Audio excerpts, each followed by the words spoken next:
আচ্ছা, আমাদের উদ্দেশ্য হচ্ছে এই যে বৈষম্য বিরোধী ছাত্র আন্দোলনে আমরা দ্বিতীয়বার বিজয় ছিনিয়ে এনেছি। যতবারই স্বৈরাচার বা এর সাঙ্গপাঙ্গ আমাদের ছাত্র সমাজকে দমাতে চেয়েছে, ততবারই আমরা ভয় না পেয়ে সামনের দিকে এগিয়ে গিয়েছি এবং বিজয় ছিনিয়ে এনেছি। যেমন 1952 সালের ভাষা আন্দোলনে আমরা রাষ্ট্রভাষা বাংলা ভাষা দাবি করার লক্ষ্যে যেমন বিজয় এনেছিলাম, ঠিক একইভাবে আমরা এবার স্বৈরাচার দমন করতে পেরেছি। এটাই হচ্ছে আমাদের মেসেজ। যতবারই স্বৈরাচার এসেছে ততবারই ছাত্র সমাজ রুখে দাঁড়িয়েছে এবং প্রতিবাদ করেছে। আচ্ছা, আমাদের মূলত এই পেন্টিং এ যে মেইন থিমটা ছিল বিস্ট আর একটা স্টুডেন্ট।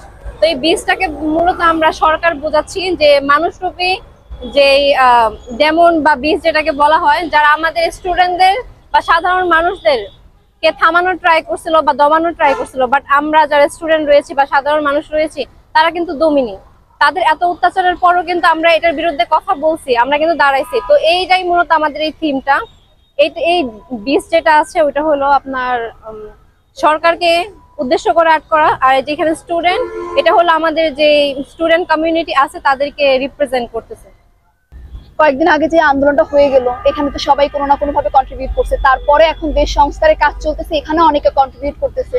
তো সেখানে আমরা কন্ট্রিবিউট করার চেষ্টা করতেছি। আর পাশাপাশি এখানে প্রত্যেকটা দেয়ালে যেসব লেখাগুলো আছে বা আর্ট আছে, প্রত্যেকটাই আন্দোলনের সাথে যুক্ত কোনো না কোনো ভাবে। প্রত্যেকটা কথা বা ড্রয়িং যেটাই হোক না কেন, তো সেটা দেয়ালে দেয়ালে তুলে ধরা হয়েছে, বা এটা দেয়ালটাকেও সাজানো যেমন হচ্ছে, পাশাপাশি তেমন কথাগুলোও ফুটে উঠতেছে। এটাই যে যেখান থেকেই হোক তার নিজের জায়গা থেকে যতটুকু পারে কন্ট্রিবিউট করার চেষ্টা করুক দেশ সংস্কারের কাজে।